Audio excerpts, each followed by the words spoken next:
There are places where water has never forgotten what it received. Across Europe, across the ancient Americas, wells and pools lie silent in the earth, their surfaces dark and still, their depths holding secrets that took millennia to rise. These are not ordinary bodies of water, they are thresholds, liminal spaces where the living once stood at the edge and offered what they treasured most, where priests spoke words that have been lost to time, where bodies entered the depths and never returned. For generations, local legends whispered of strange presences, of objects glimpsed beneath the surface, of divers who descended and emerged changed, unwilling to speak of what they had seen. And then, in the age of archaeology, we began to pull these offerings from the water. We catalogued them, photographed them, displayed them behind glass. We told ourselves we were recovering history. Yet across site after site, a pattern emerges that is far more troubling than any single artifact. The excavations begin with excitement, with scholarly papers and museum exhibitions, and then, quietly, they stop. The finds are removed from public view. The wells are sealed or left undisturbed. The records grow sparse, evasive, difficult to access. What did we find in these sacred waters?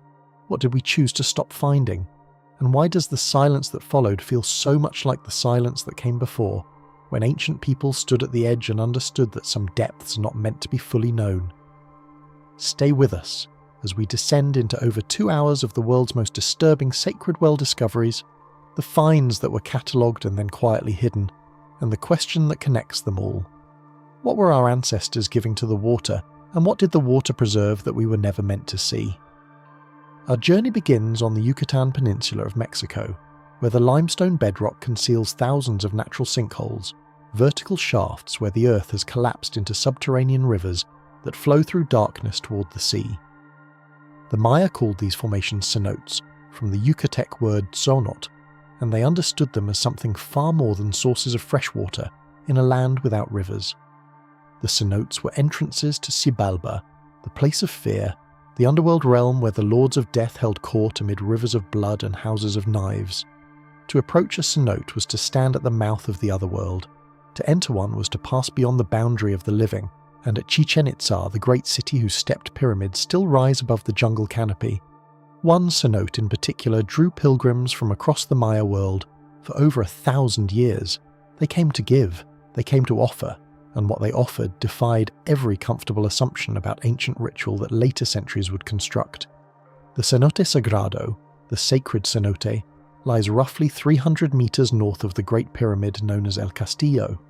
Even now, even in broad daylight with tourists gathering at its rim, the pool exerts an unsettling presence. The walls drop sheer for approximately 20 meters, limestone eroded into strange formations that seem almost intentional, almost architectural, as if something had carved this vertical shaft for a purpose.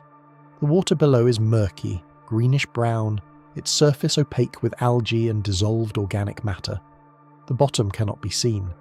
In the bright Mexican sun, the cenote remains dark, and the darkness feels watchful, patient, as ancient as the stone that contains it. Spanish colonial records first brought the cenote to European attention in the 16th century when Bishop Diego de Landa documented Maya practices with a mixture of fascination and horror. The Maya, he wrote, had the custom of throwing living people into the cenote as sacrifice to their gods, along with precious objects. Later accounts described dawn ceremonies where victims were cast into the waters, and if they survived until midday, were hauled up to deliver prophecies from the underworld lords.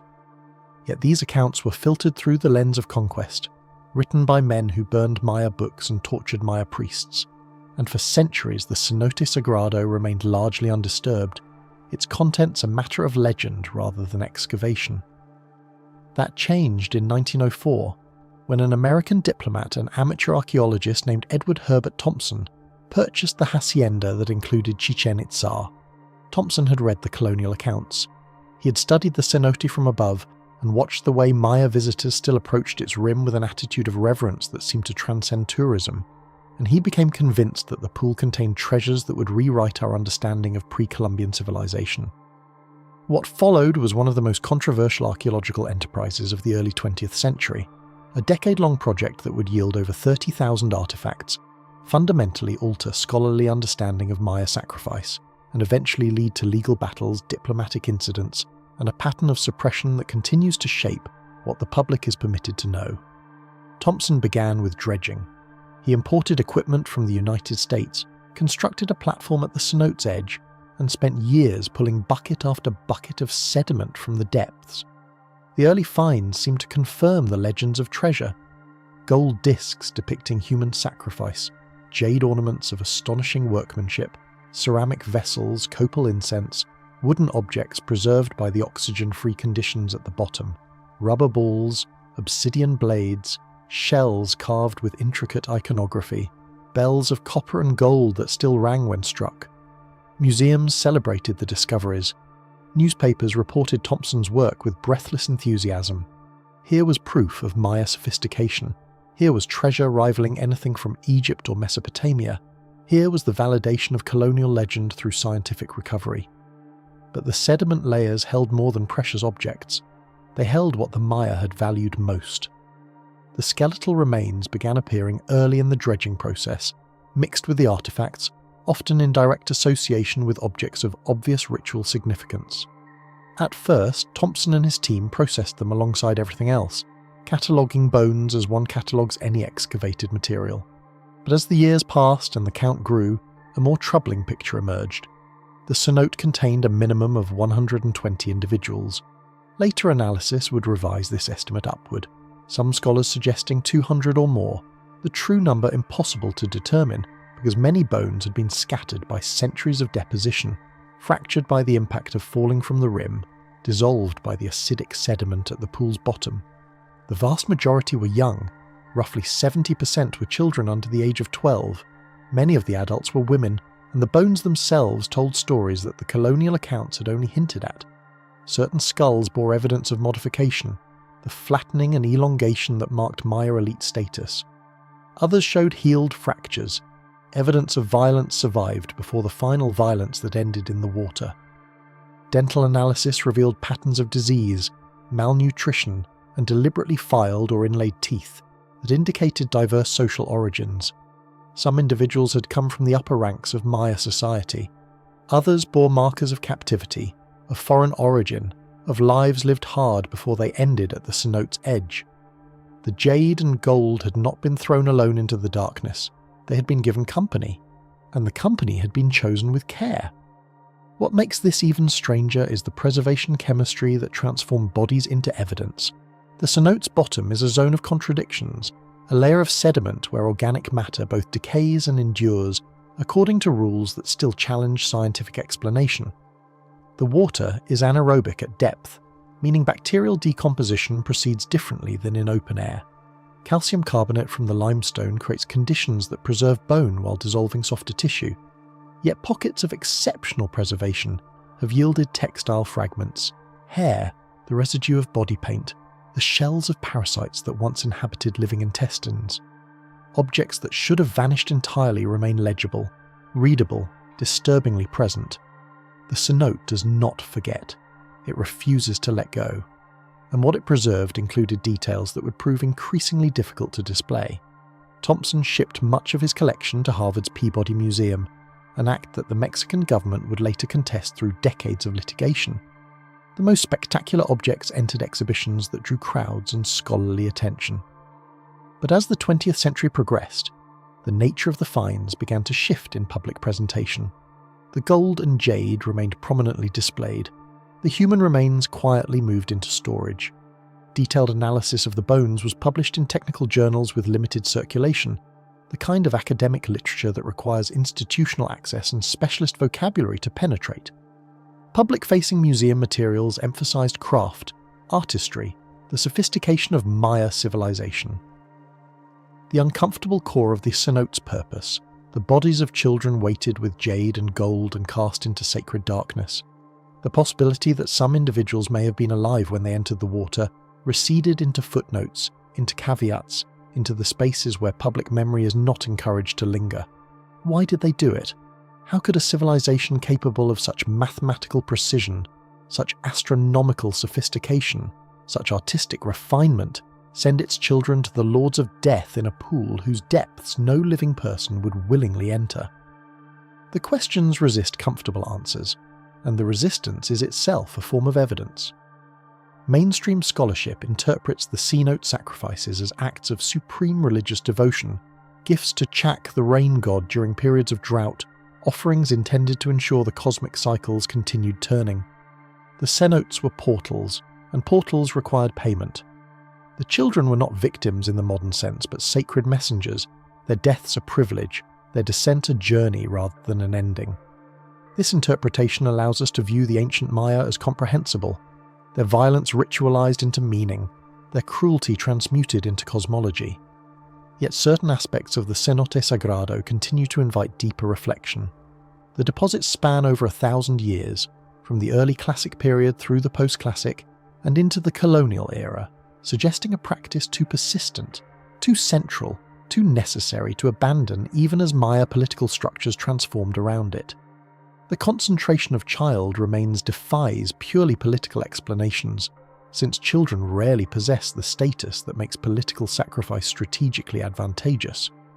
The association of the most elaborately worked objects with the youngest remains suggest that preciousness itself was the point, that the gods required what hurt most to lose, and the condition of certain bones, the perimortem trauma visible on some skulls and long bones, the gnaw marks from the catfish that inhabit the cenote's depths, the positioning of bodies that suggest consciousness at the moment of entry, none of this aligns neatly with narratives of willing participation and honoured death. The cenote received, the cenote preserved, and when we finally looked at what it had preserved, we found ourselves closing the exhibits and filing the papers and speaking less and less about what the water had held. Edward Thompson died in 1935, his collection still contested, his excavation incomplete. Later projects, including underwater archaeology in the 1960s and surveys using advanced sonar and photogrammetry in the 21st century, have added detail to the picture without resolving its central disquiets. The Cenote Sagrado is not exhausted. Estimates suggest that less than half its deposits have been recovered. The Mexican government has not authorized comprehensive excavation in decades. The bones remain in storage, the detailed analysis remains in specialist literature, and visitors to Chichén Itzá stand at the rim of the sacred pool and read plaques that emphasize astronomical alignments and ritual significance without mentioning the children whose bones still lie in the darkness below. What did the Maya believe they were purchasing with these lives? What did the water believe it was receiving? And why, when we finally had the technology to know everything the cenote contained, did we choose to know less? From the jungles of the Yucatan, our inquiry carries us across the Atlantic to a place where water rises from the earth, rather than collecting in vertical shafts, where the same convergence of sacred geography and disturbing finds played out under a different cosmology, with equally troubling results. In the southwest of England, in a valley where 7 hills cradle a natural spring that has never ceased flowing in all of recorded history, the Romans built a temple complex around waters they believed were sacred to Sulis Minerva, a hybrid deity who merged their own goddess of wisdom with a local spirit whose name predated Latin by centuries. The town that grew around the temple became Aquae-Sulis. Today we call it Bath, and beneath the Georgian terraces and the 18th century pump rooms, beneath the carefully restored Roman baths that draw millions of tourists each year, lies a well that yielded finds so disturbing that excavators stopped digging and the objects recovered vanished into storage rooms that would remain closed for nearly a century. The spring at Bath emerges at a constant temperature of approximately 46 degrees Celsius, over 1 million litres of water rising daily from depths where ancient rain, fallen 3,000 years before Rome existed, finally returns to the surface. The water is rich in minerals, 43 distinct elements dissolved into each litre, and it carries a faintly sulphurous smell that the ancients interpreted as the breath of the underworld. Long before the Romans arrived, Celtic peoples recognised this place as a threshold. Offerings have been recovered from sediment layers dating to the Bronze Age, suggesting that the spring received sacred gifts for at least 1,000 years before the first Roman soldier set foot in Britain. When the Romans built their temple, they constructed it around the spring itself, enclosing the source in a massive reservoir faced with lead and stone. They built bathing chambers and heated rooms and altars for sacrifice. They installed a bronze head of Sulis Minerva, whose gilded face gazed across the sacred pool. And they threw offerings into the waters, coins by the thousands, jewellery, vessels, curse tablets inscribed with appeals for divine vengeance against thieves and rivals and faithless lovers. The temple flourished for over 3 centuries, drawing pilgrims from across the Roman Empire, its fame spreading through networks of trade and belief that linked Britain to the Mediterranean world. The Roman complex fell into ruin after the legions departed, its roofs collapsing, its sophisticated engineering failing, its hot waters escaping through cracks in the lead lining to create a marshy tangle that medieval writers called the King's Bath. Later centuries built over the ruins, the medieval baths giving way to Georgian elegance, the Roman stones buried beneath meters of accumulated construction. And there the Temple of Sulis Minerva remained, half remembered, its precise location lost, until Victorian archaeologists began systematic excavation in the 1870s. What they found exceeded every expectation. The spring itself had acted as a time capsule, its mineral-rich waters coating everything with a layer of calcium carbonate that preserved organic materials, metals, and even paper-thin sheets of lead inscribed with curses that should have corroded to nothing over 18 centuries. The coin collection alone numbered over 12,000 pieces, spanning the entire Roman occupation of Britain and beyond. The curse tablets, over 100 recovered, revealed the fears and hatreds and petty disputes of ordinary Roman provincials in startling detail. One tablet cursed a thief who had stolen a pair of gloves. Another demanded divine punishment for a man who had seduced someone's wife. The waters had received the prayers of the desperate, the vengeful, the hopeful, and had preserved them with an intimacy that unnerved the Victorian scholars who first read them. But the spring had received more than coins and curses. As excavation proceeded into the 20th century, a different category of finds began to emerge from the sediment layers nearest the source, the deepest deposits, the oldest accumulations. Animal bones appeared in quantities that suggested systematic sacrifice, cattle and sheep and pigs whose remains had been cast into the sacred waters over centuries. Then came the human remains. The first skulls were recovered in the early 20th century and interpreted as natural casualties, accident victims or bodies disposed of during periods of social collapse. This interpretation held for decades the convenient assumption that human presence in sacred water must be accidental unless proven otherwise.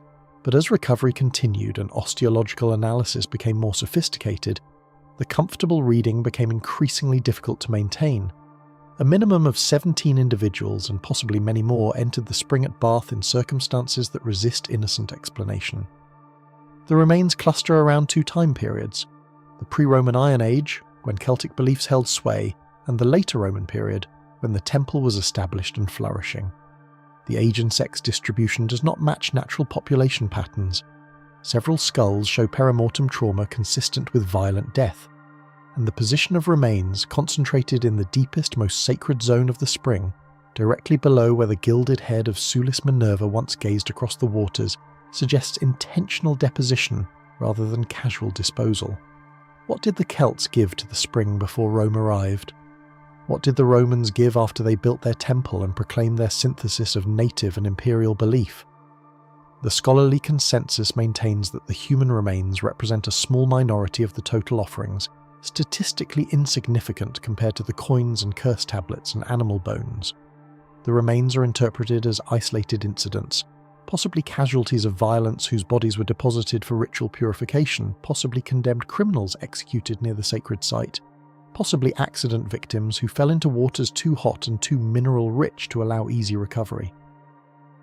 This interpretation allows the Roman baths to remain a tourist attraction, a marvel of ancient engineering, a place where visitors can stand beside the steaming green pool and imagine toga-clad pilgrims without dwelling on what lies beneath the sediment at the bottom. Yet the catalogue entries for the human remains at Bath tell a different story if one has the patience and the access to read them. Several skulls bear cut marks consistent with defleshing, the removal of soft tissue from bone through human action, rather than natural decay. Others show evidence of deliberate placement, positioned upright on the spring's floor as if meant to gaze upward at the gilded goddess who gazed down. The concentration in the deepest, most sacred zone suggests that these were not incidental deposits, but targeted offerings, given to the most powerful point of the spring where the water emerged from the underworld's depths. And the 2 temporal clusters, pre-Roman and Roman, suggest that whatever practice the Celts had observed at this spring, The Romans either continued it or reinvented it, finding in their own traditions a logic that matched what the local spirit seemed to demand. The excavation reports from Bath are not classified. They are simply difficult to access. Technical documents housed in archives that require institutional affiliation to enter, written in the careful language of professional archaeology that avoid sensationalism while recording observations that would sensationalize themselves if widely known. The human remains are not displayed.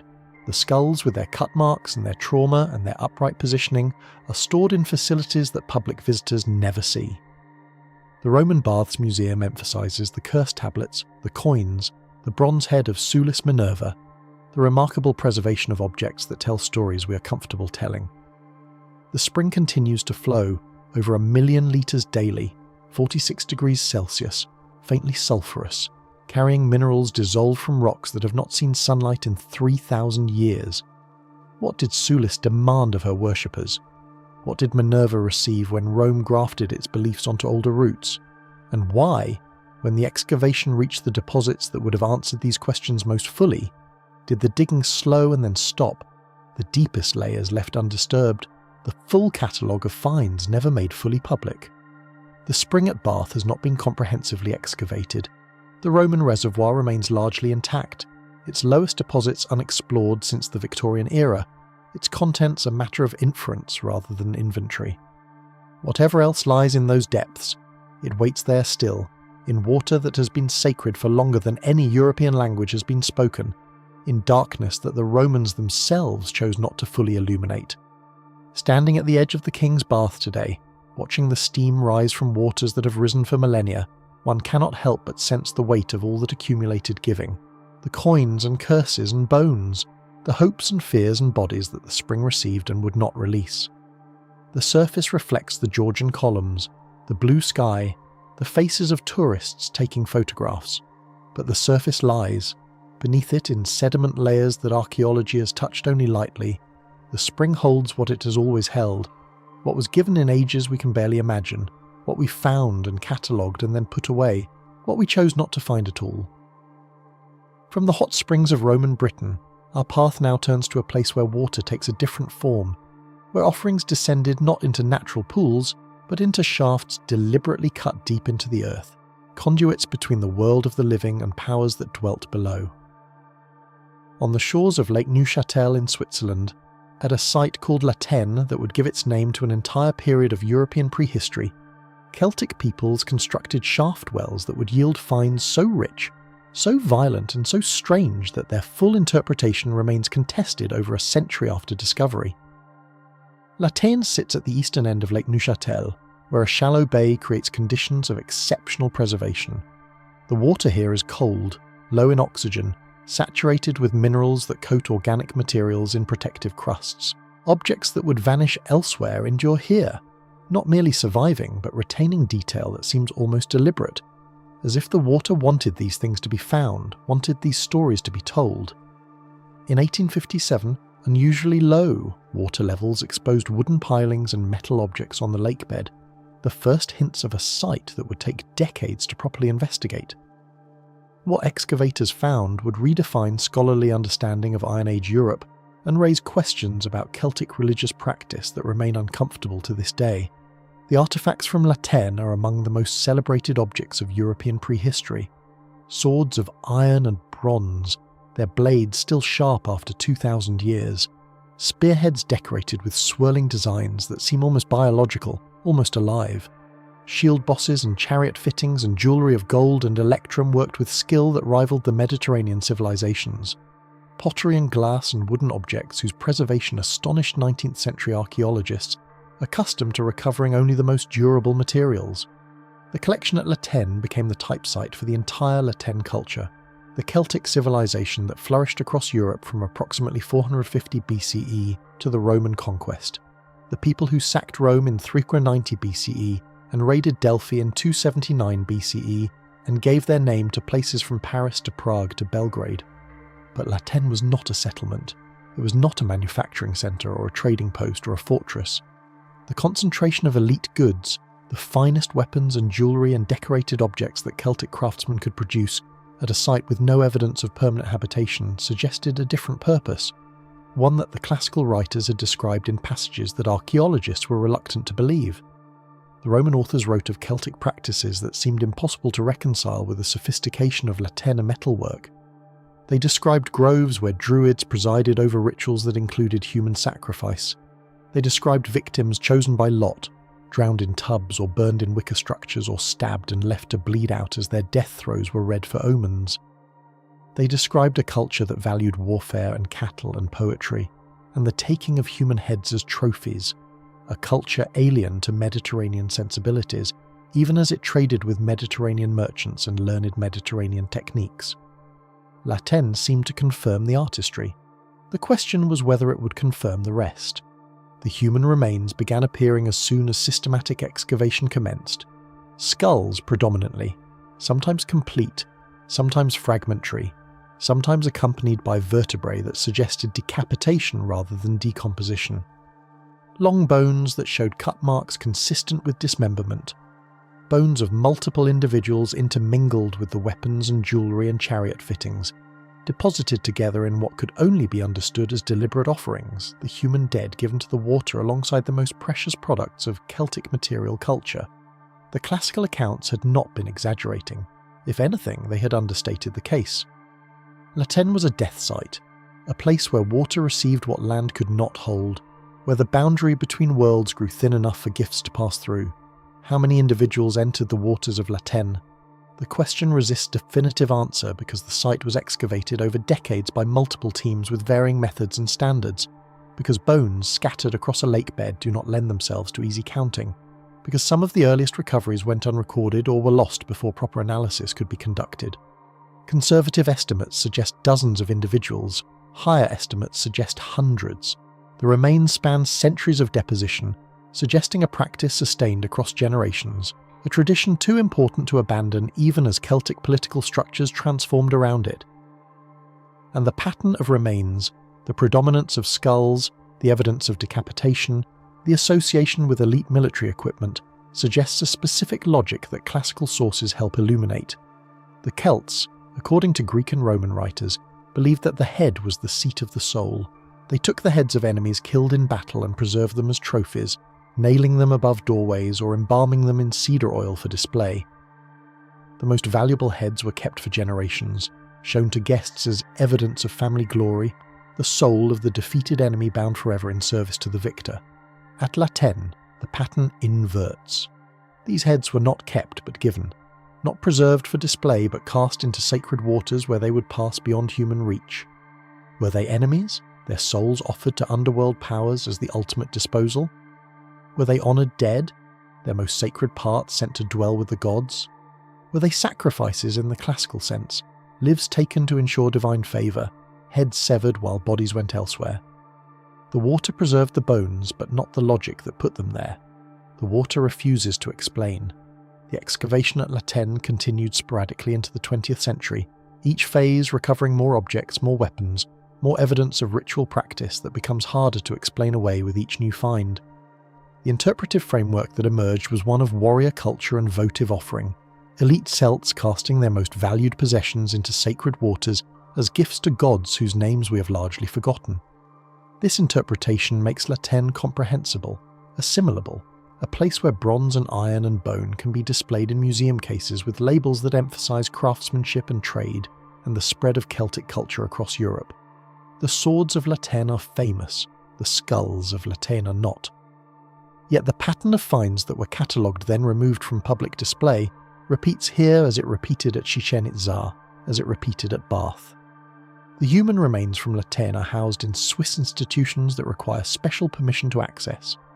Detailed osteological analysis has been published in technical literature that circulates among specialists but never reaches broader audiences.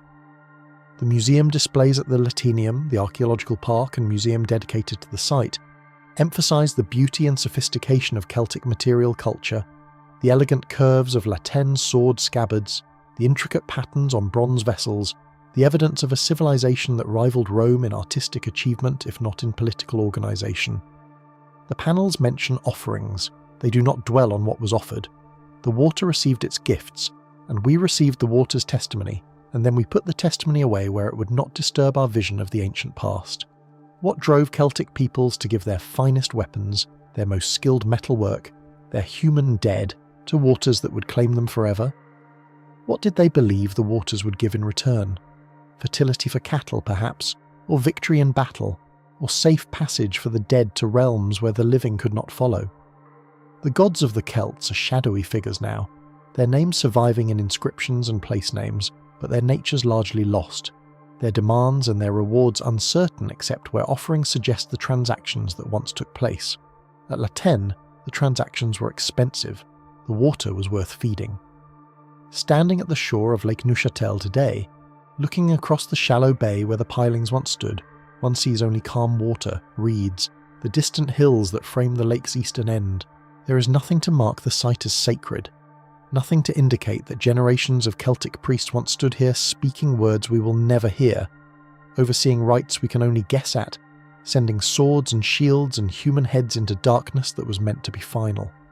The excavations have largely ceased. The deeper layers remain unexcavated. Whatever else lies in the sediment below the recoveries of the 19th and 20th centuries, it waits there still in cold water and low oxygen, and the particular chemistry that preserves what should not last. The pattern repeats, the water receives. We dig down far enough to disturb our understanding, then we stop, cataloguing what we found and storing it where memories fade and questions lose their urgency. And the sites wait, holding what we gave them, holding what we chose not to recover, holding secrets that are older than any civilization that has tried to claim them. The journey turns southward now, away from the alpine waters of Switzerland, across mountain passes and river valleys, where Celtic influence once flowed like a tide, toward the sun-baked hills of central Italy and a city that Rome erased so thoroughly its name became a whisper. Veii, the rival that had to die so that Rome could live, the Etruscan power that controlled the Tiber crossing, that held the fertile lands north of the infant city, that spoke a language Rome never quite understood, and practiced rites that Roman historians recorded with a mixture of fascination and disgust. Veii fell in 396 BCE after a siege that lasted a decade, its population sold into slavery or scattered, its temples stripped, its gods ceremonially invited to abandon their altars and take up residence in Rome, a ritual called evocatio that reveals how seriously the Romans took the divine presence in enemy cities. What they could not invite away, they buried. What they could not bury, they forgot. And beneath the temples they dismantled, beneath the streets they left to crumble, beneath the foundations of a civilization they had determined to erase, the wells remained. The Etruscan sacrificial wells of Veii are not famous. They do not appear in popular accounts of Etruscan civilization, which tends to focus on tomb paintings and bronze figurines and the mystery of Etruscan origins. The wells are mentioned in archaeological literature published in Italian, discussed at conferences attended by specialists, referenced in footnotes that lead to other footnotes, their contents documented in reports that were filed and then, somehow, ceased to generate further inquiry. The excavations at Veii have continued intermittently since the 19th century, revealing the outline of a city that was once among the most powerful in Italy, a metropolis that controlled territory stretching from the coast to the hills, that maintained diplomatic relations with Greek colonies and Carthaginian trading posts, that built walls and temples and roads that rivaled anything Rome would construct for centuries. The excavations also revealed the wells. They are not water wells in the utilitarian sense. The Etruscans were master hydraulic engineers, their cities threaded with tunnels and channels and cisterns that managed water with a sophistication that Rome later borrowed and improved. Water wells served practical purposes, drawing clean water from the earth for drinking and washing and the needs of daily life. The wells at Veii served other purposes. They are found near temples and at boundary points, at transitions where one kind of space became another kind of space, at thresholds where the living might communicate with powers that resided below. Some are shallow, perhaps 2 meters deep, their walls lined with stone, their openings narrow enough that only certain things could pass through. Others descend deeper, cutting through the volcanic tufa that underlies the city, reaching toward water tables that the Etruscans clearly understood and mapped. What the excavators found in these wells was not water. What they found was memory. The pattern begins with animal bones, cattle, sheep, pigs, dogs, arranged in ways that suggest ritual disposal rather than waste. Complete skeletons in some cases, articulated as if the animals were placed whole rather than butchered, their bodies curled into the narrow shaft as if sleeping. Partial remains in other cases, specific bones selected, skulls without bodies, limbs without torsos, fragments that someone chose for a purpose that made sense in a logic we no longer possess. Mixed with the animal bones are ceramic vessels, some intact, some deliberately broken, their surfaces bearing traces of wine or oil or substances that have degraded beyond identification. Bronze figurines appear, small votive offerings depicting warriors or goddesses or creatures that combine human and animal features in ways that suggest the Etruscans saw boundaries between species as more permeable than we do. Iron implements appear, blades and pins and objects whose function we cannot determine, their preservation variable, the Italian soil less kind to metal than the Swiss waters. And then, below the layer of offerings that museums find acceptable, below the material culture that can be displayed under glass with explanatory labels, the human remains begin. The osteological reports are clinical, adult males predominantly. Evidence of trauma in some cases, healed fractures and unhealed fractures, and the kind of damage that suggests violence was not foreign to these individuals. Evidence of careful deposition in other cases, bodies positioned rather than thrown, bones that maintained their anatomical relationships as they descended into the earth and were covered by subsequent deposits. The ages at death cluster in patterns that might indicate selection criteria, or might indicate the demographics of whoever was available, or might indicate randomness that only seems like pattern when we impose our need for meaning on assemblages that resist interpretation. The wells received what was given. The wells preserved what they received. The wells do not explain. What makes the Veii wells disturbing is not just what they contain, but when they were used. The Etruscan civilization flourished for centuries before Rome rose to challenge it, developing art and architecture and religious practice that influenced everything Rome would later become.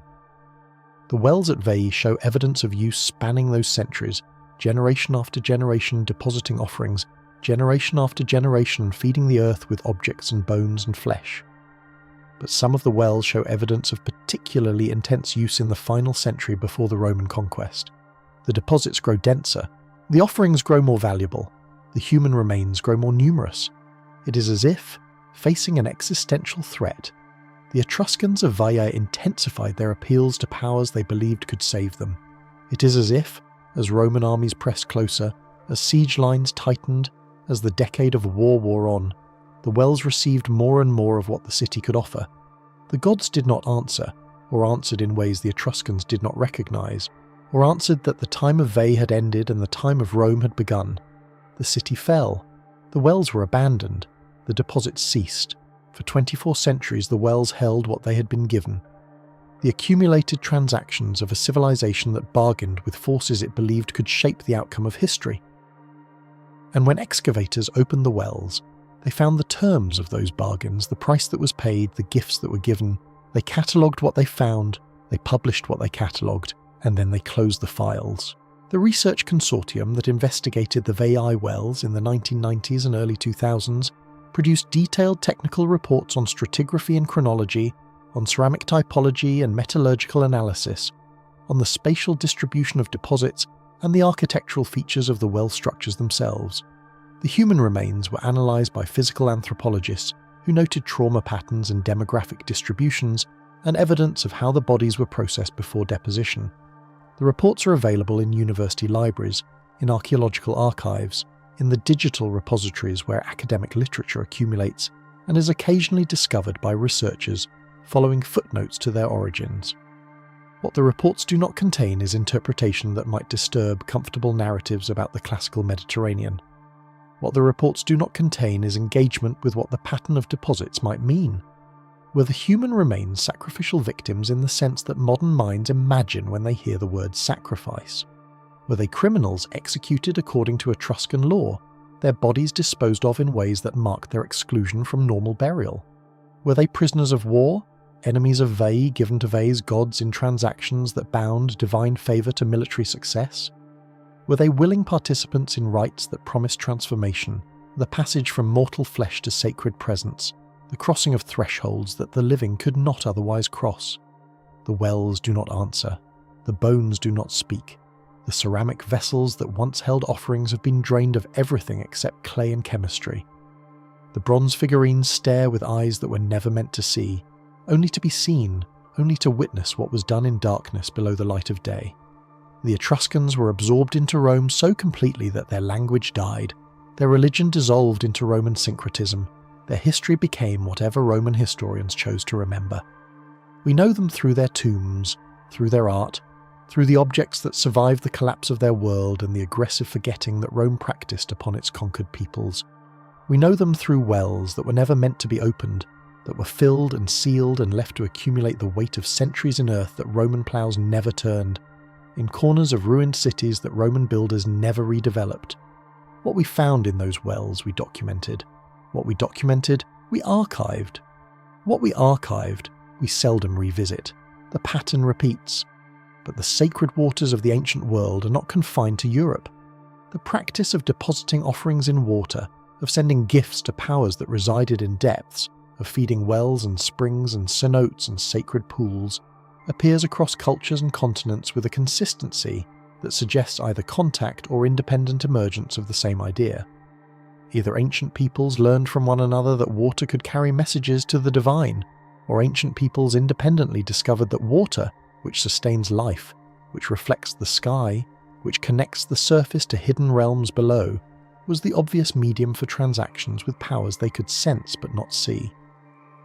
The Maya cenotes offer the most famous examples, but Chichén Itzá's sacred cenote has overshadowed smaller sites, where excavation has continued more quietly, where finds have accumulated more recently, where the same pattern of recovery followed by silence has repeated in the 21st century.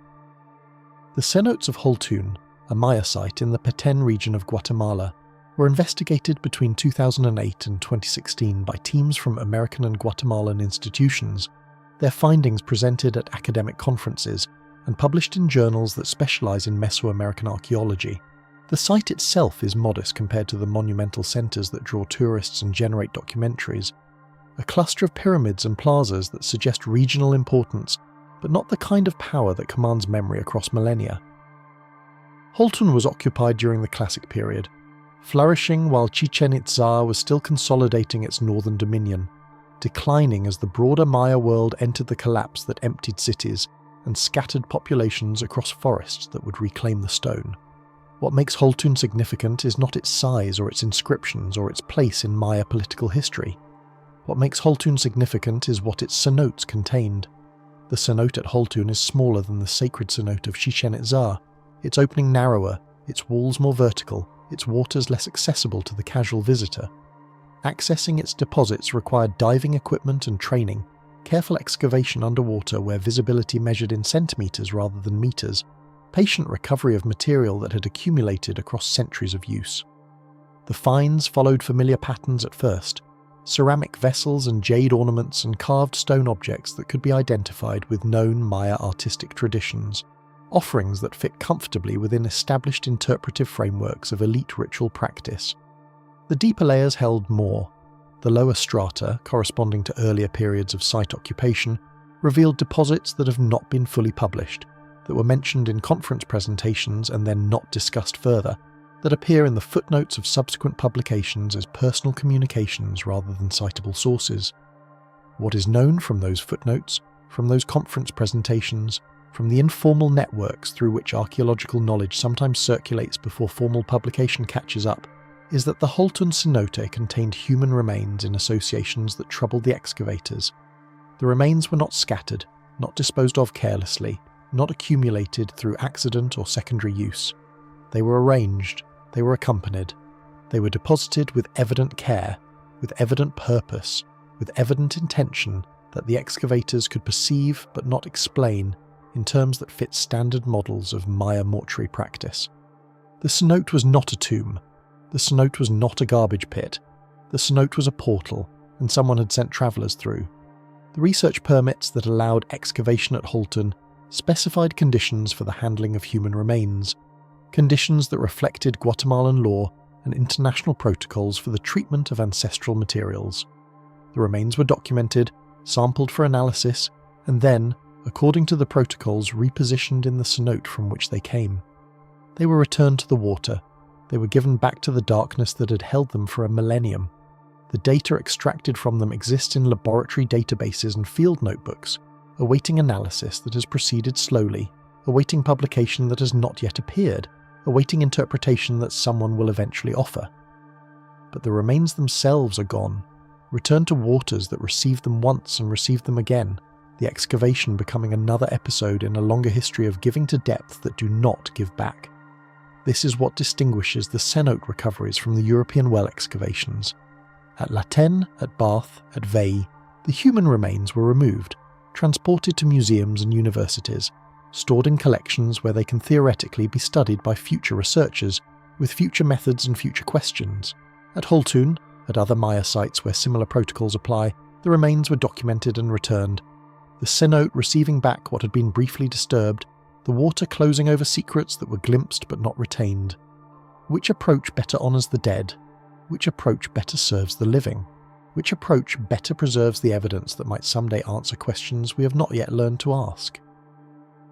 The debates continue in archaeological ethics committees and indigenous rights discussions, and the quiet negotiations between researchers and descendant communities that shape what can be known and what will remain in darkness. The cenotes do not participate in these debates. The cenotes receive what is given. The cenotes have always received. But the pattern of sacred wells extends beyond the Mediterranean and Mesoamerica into lands that seem less likely to harbour such depths. The Anglo-Saxon wells of Britain have received renewed attention in recent decades, as archaeologists have reassessed deposits that were recovered in the 19th and 20th centuries, as new excavations have added to assemblages that were once dismissed as accidental accumulations, as the presence of deliberate ritual deposition in early medieval Britain has become harder to deny. The Anglo-Saxons were Christians, or became Christians, their conversion a process that unfolded across generations as missionaries from Rome and Ireland established monasteries and baptized kings and slowly eroded the practices that had sustained Germanic religion through the migration period. What the missionaries could not erase, they reinterpreted. What they could not reinterpret, they prohibited. What they prohibited, people continued to practice in ways that left traces the missionaries did not record.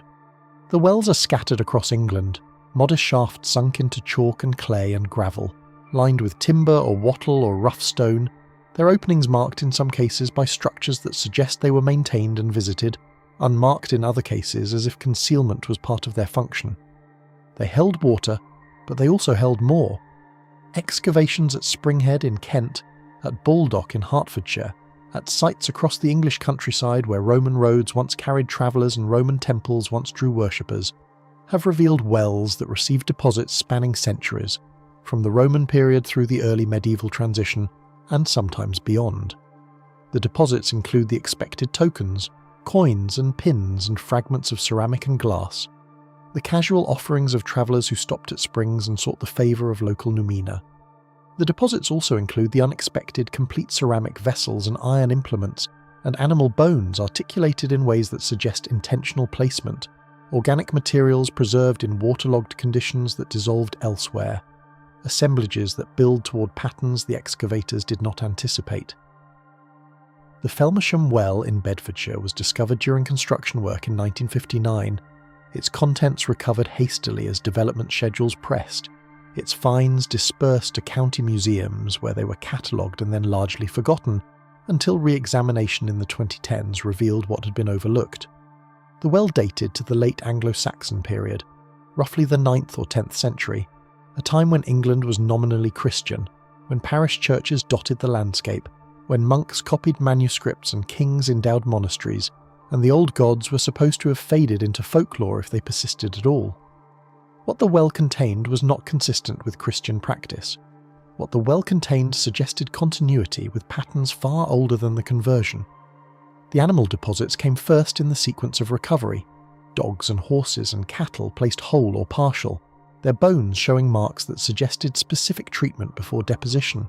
The ceramic vessels came next, courseware pots that could have held food or drink or substances that have not survived for identification, and then, at the base of the deposits, at the level where the diggers stopped and the water table began, the human remains.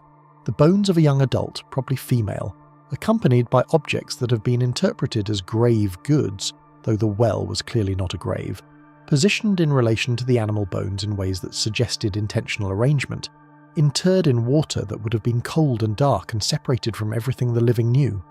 The Felmersham assemblage was never fully published. The excavation circumstances prevented proper documentation. The finds were separated across institutions. The human remains were accessioned into collections where they joined other remains whose provenience had been lost or confused. The re-examination efforts of the 2010s produced new observations but no definitive conclusions, the bones having degraded in storage, the contextual information having faded beyond recovery, the opportunity for understanding having narrowed to glimpses through clouded glass. What the well might have told us about late Anglo-Saxon religion, about the survival of practices that Christianity was supposed to have replaced, about transactions between the living and powers that resided in English waters, has been partly lost to inadequate recovery and partly lost to inadequate attention. The well spoke. We did not listen carefully enough. Other Anglo-Saxon wells have been investigated more systematically, yielding assemblages that build the same picture through accumulation of evidence that no single site could establish. The pattern of animal deposits, of complete vessels, of objects too valuable to discard casually, of occasional human remains, repeats across sites that were never connected in life but that seem connected in practice. Their users sharing assumptions about what wells could do, about what wells required, about what wells would give in return for what they received. The Christianity that missionaries brought taught that such practices were superstition at best, demon worship at worst, the transactions of pagans with spirits that the new faith declared false or demonic.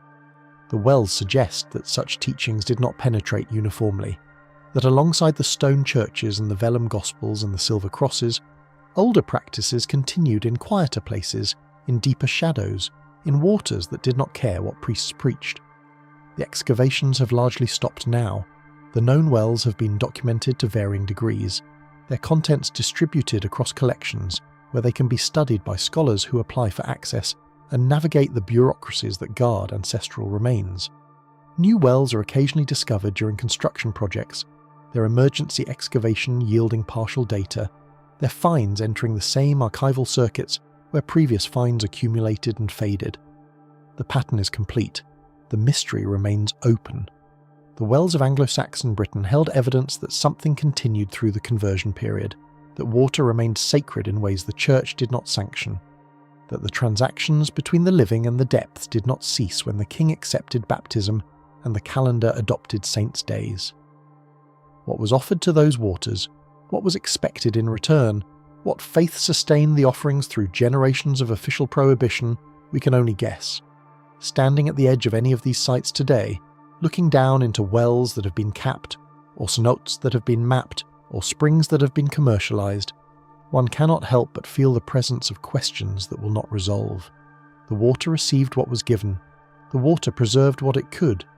The water offered evidence to anyone patient enough to excavate, anyone careful enough to document, anyone honest enough to publish what disturbed comfortable narratives, and we, the inheritors of those excavations, the readers of those documents, the seekers, after understanding that keeps receding as we approach, we have done what our age does with troubling evidence. We have filed it. We have restricted access to it.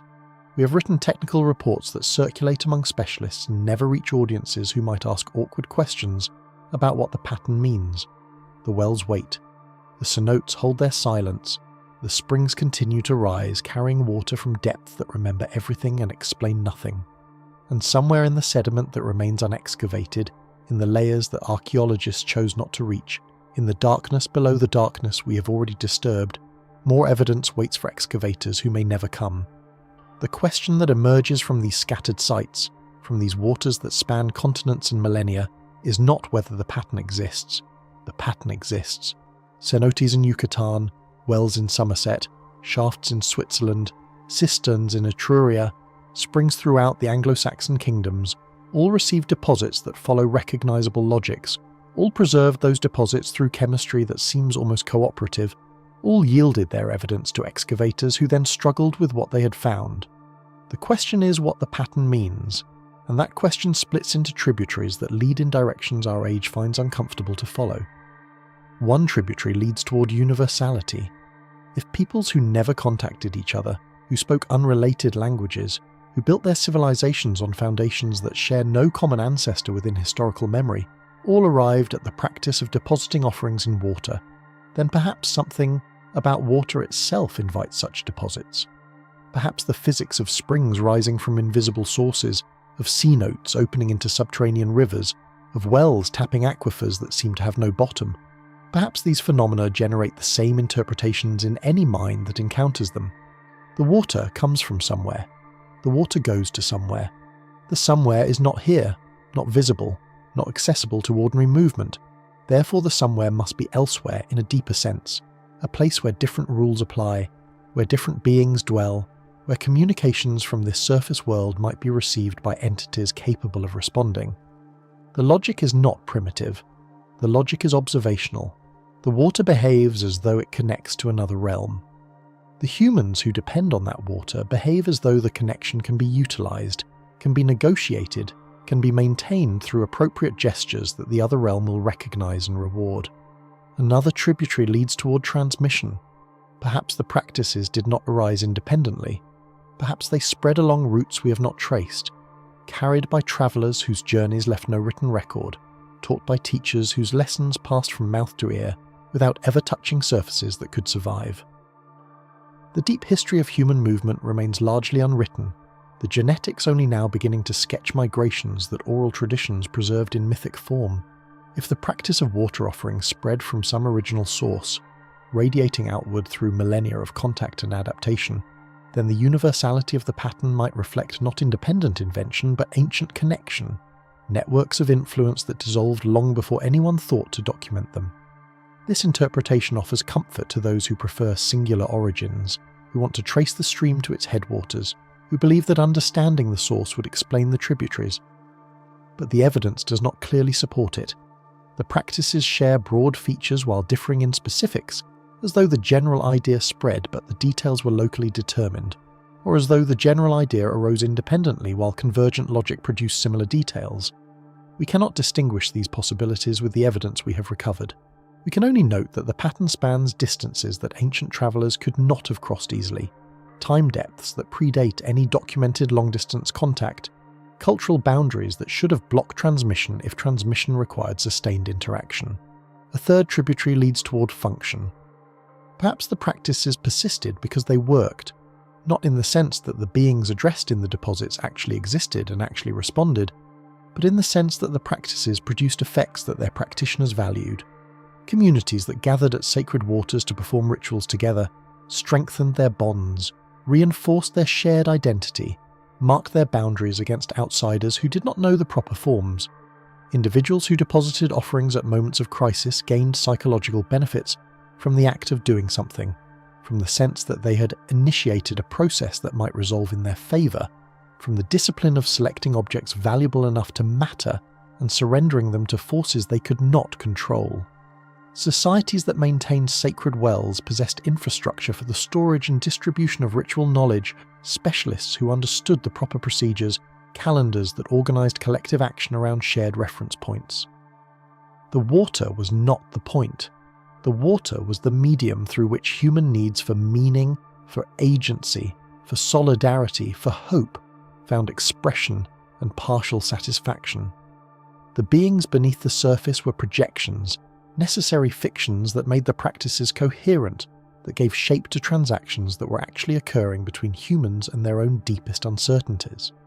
This interpretation appeals to modern sensibilities, to the assumption that explanation must be naturalistic, that the sacred can be reduced to the psychological, that our ancestors were doing something sensible even when they believed they were doing something supernatural. But the interpretation struggles with the evidence. The deposits were not token gestures, not symbolic pennies tossed into decorative fountains.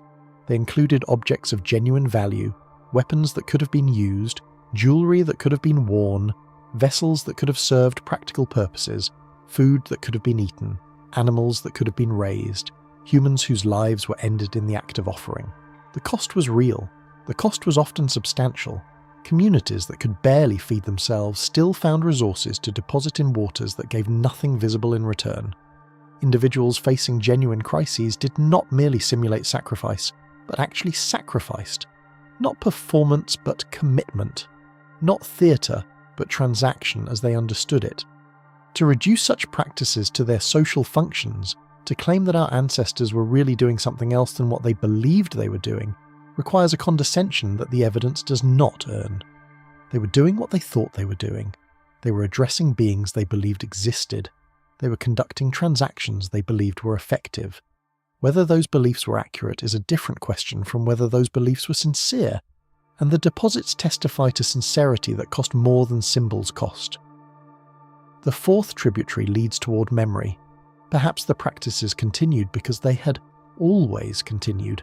The knowledge of their origins lost to all participants while the habits remained, each generation teaching the next that certain things were done at certain waters because they had always been done, the weight of precedent substituting for the clarity of purpose.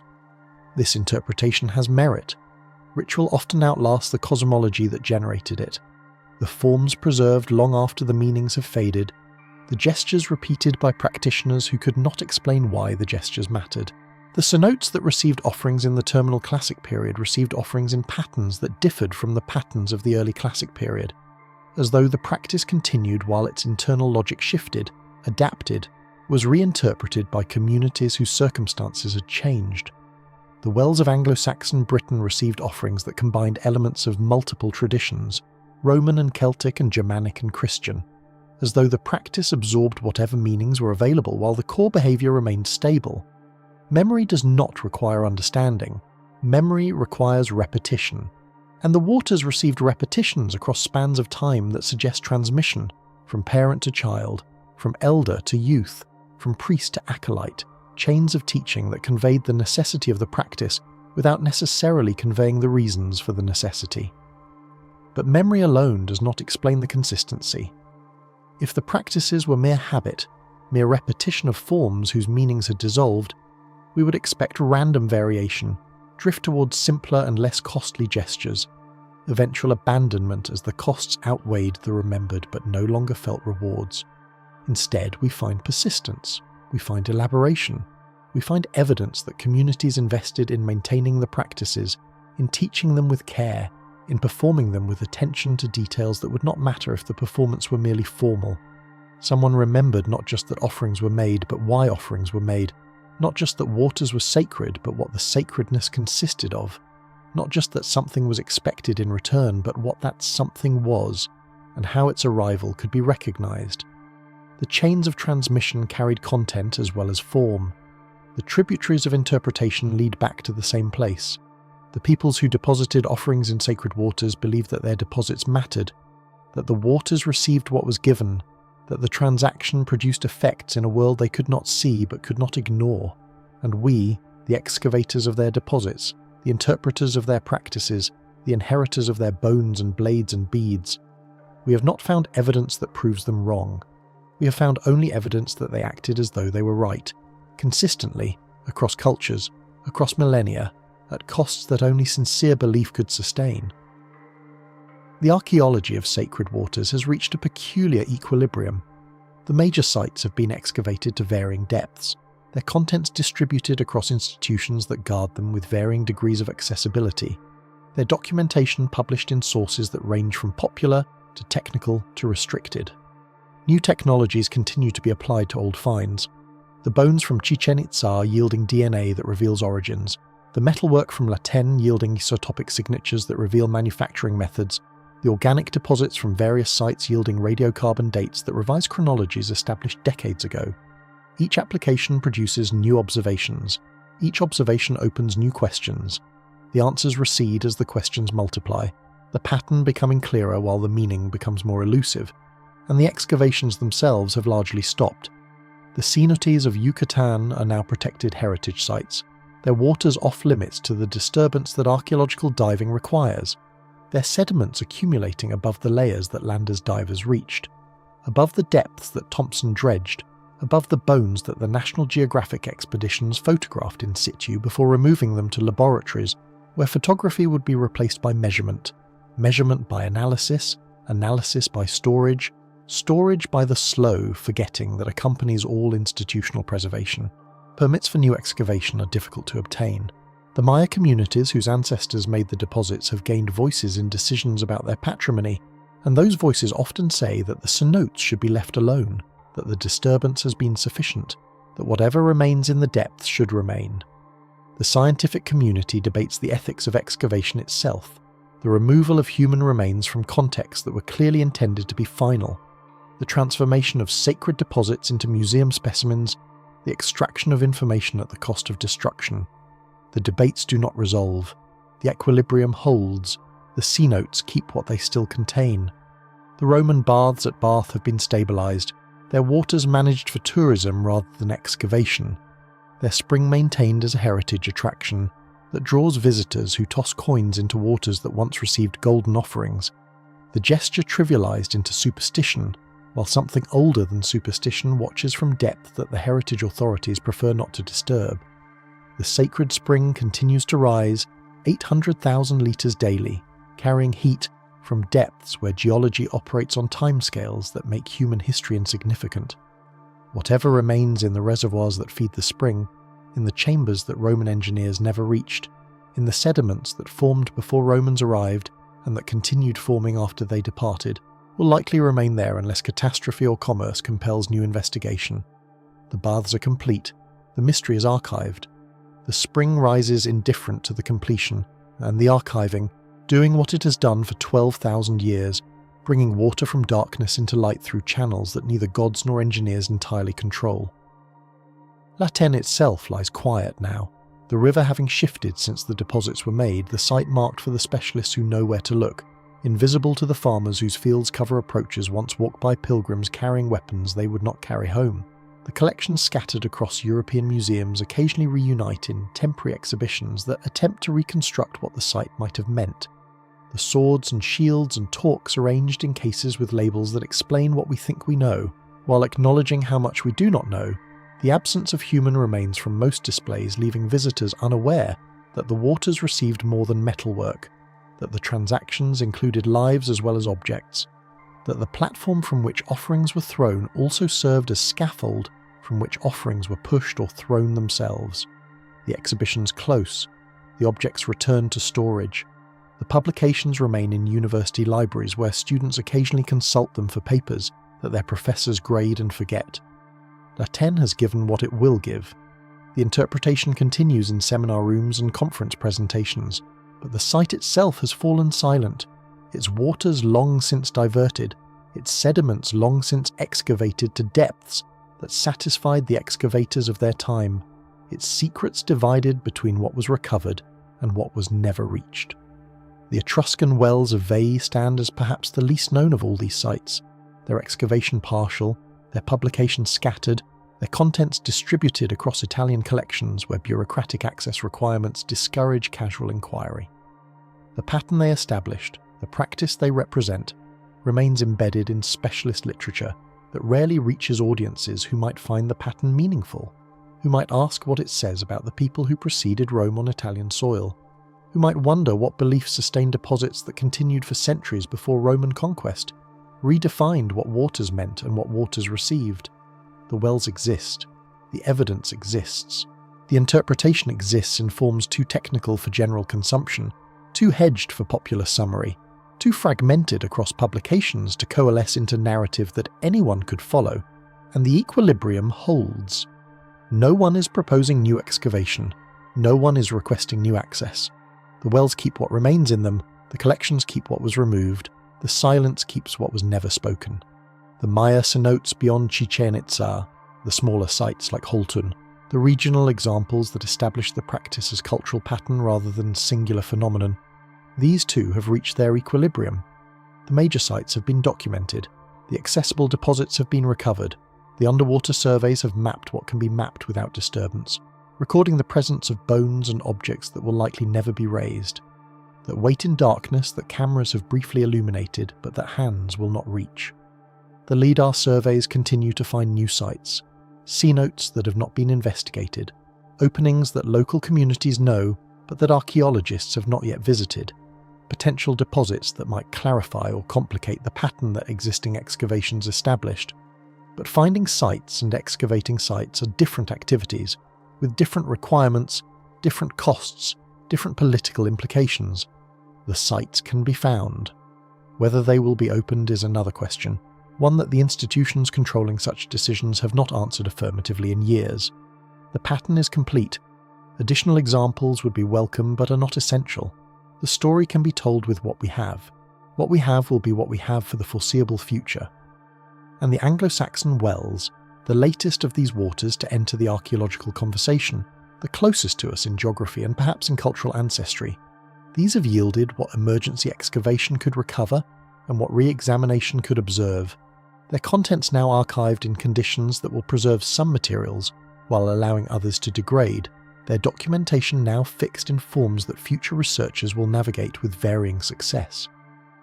The Christianity that was supposed to have ended such practices did not end them. The rationalism that was supposed to have explained them has not explained them. The science that was supposed to have resolved the questions has instead multiplied the questions while providing answers that generate more uncertainty than they relieve. We know that offerings continued through the conversion period. We do not know what the offerings meant to those who made them. We know that waters received deposits that cost more than casual gestures cost. We do not know whether the depositors expected specific returns or general blessings or nothing at all, beyond the satisfaction of doing what one did. We know that the practices ceased eventually, that wells became purely practical, that springs became merely scenic, that cenotes became swimming holes and tourist attractions and subjects for documentaries that rehearse mysteries without resolving them. We do not know when the last sincere deposit was made, when the last person approached the last sacred water with the last offering given in genuine expectation that something beneath the surface would receive it and respond. Perhaps it has not ceased. Perhaps somewhere, in a village that modernization has not fully reached, beside a spring that has not been commercialized, a person approaches water with something valuable, something meaningful, something surrendered in the belief that the surrender accomplishes what nothing else could accomplish, that the transaction continues, that the beings beneath the surface still attend to what the surface offers. We would not know, we would not be told. The practice, if it persists, would persist in silence, as it persisted through the conversion periods and the rationalist periods and the scientific periods, adapting its forms while maintaining its core, finding new names for old relationships, calling prayers what were once spells, calling wishes what were once negotiations, calling tradition what was once theology. The waters would not care what the practice was called. The waters would receive what was given, as they have always received what was given, the chemistry of preservation operating regardless of the names that priests or scientists applied to what was being preserved. Standing at any of these sites today, looking down into waters that have been measured and mapped and analysed until nothing measurable remains unmeasured, one cannot help but feel that the measuring has missed something essential. The numbers describe without explaining. The analyses characterise without interpreting. The publications document without understanding. Something happened at these waters, something that thousands of people considered worth doing, worth the cost of objects they could have used, worth the cost of animals they could have raised, worth the cost of lives that could have continued. Something responded, or was believed to respond, or was needed so desperately that belief in response sustained itself against all evidence of silence. And we, the inheritors of the deposits, the examiners of the bones, the cataloguers of the offerings, we have accumulated data about the transactions without ever participating in them, without ever knowing what the participants knew, without ever feeling what the participants felt when they released what they valued into depths that did not refuse and did not return. The wells close above us now, the cenotes sealed against disturbance, the springs commercialized beyond recognition, the shafts filled with the debris of centuries during which no one bothered to maintain what no one bothered to use. The archaeology is complete, or as complete as it will become. The publications exist in the libraries and the databases, searchable by keyword, accessible to scholars who meet the institutional requirements, available for the interpretations that each generation will impose according to its own assumptions and its own needs. The bones rest in collections, numbered and measured, and increasingly analysed as technologies improve and ethics committees grant permission, telling us what their lives were like while telling us nothing about what their deaths meant. The meaning having departed with the breath, the flesh, the blood that spilled into waters that have since changed course, or dried up, or been diverted for purposes the dead could not have anticipated. And still the mystery remains. Not the mystery of what was deposited, we know that with increasing precision. Not the mystery of who made the deposits. We can reconstruct their diets and their diseases and their geographic origins from the chemical signatures they left in their teeth and their bones. Not the mystery of when the deposits occurred. We can date organic materials to within decades, sometimes within years, establishing sequences that permit reconstruction of change over time. The mystery that remains is the mystery that always remains when the living examine the dead, when the skeptics examine the believers, when the scientists examine the ritual. The mystery is what it felt like. The mystery is what it meant. The mystery is whether something beneath those waters received what was given and responded in ways that no evidence could ever document because the response occurred in dimensions that evidence cannot reach. The cenotes hold their silence. The wells have been capped. The springs rise into basins that visitors admire without approaching. The coins they throw mere echoes of practices they do not remember and could not explain. The shafts are filled, the excavations concluded, the reports written and filed and forgotten until some future scholar opens them and feels the same vertigo that every scholar feels when confronting evidence of beliefs that cannot be verified but cannot be dismissed, of practices that make no sense unless they made some sense, of transactions conducted with beings whose existence cannot be proven, but whose effects fill museums with objects that should not have been surrendered if nothing was expected in return. We do not know what they knew. We cannot know what they felt. We can only stand where they stood, look down into waters they approached with hope, or fear, or faith, or desperation, and acknowledge that the looking tells us nothing that the archives do not already contain. The waters are just water now. The depths are just darkness. The beings that once resided there, if they ever resided there, have withdrawn or dissolved or departed for springs that remain unexcavated, for cenotes that have not been found, for wells that lie beneath cities that have forgotten they exist, and the evidence we have recovered waits in climate-controlled rooms, preserved against the decay that would return it to the cycles it was removed from, holding secrets that we have recorded without understanding, that we have catalogued without interpreting, that we have stored without resolving. The waters gave us what they could. Whether we understood the gift is a question the waters cannot answer and we cannot escape. The excavations have ended, the mysteries continue, and somewhere, in depths we chose not to reach, in sediments we chose not to disturb, in darkness below the darkness we have already examined, something waits that will never be recovered, never be catalogued, never be explained. Perhaps that is as it should be. Perhaps some waters are meant to keep what they receive. Perhaps the transactions require darkness, require silence, require the absence of observers who would reduce the sacred to the documented and call the reduction understanding. The cenotes know, the wells remember, the springs continue to rise carrying water from sources we will never see, offering nothing and everything to anyone patient enough to approach without demanding that the depths explain themselves in terms the surface can comprehend.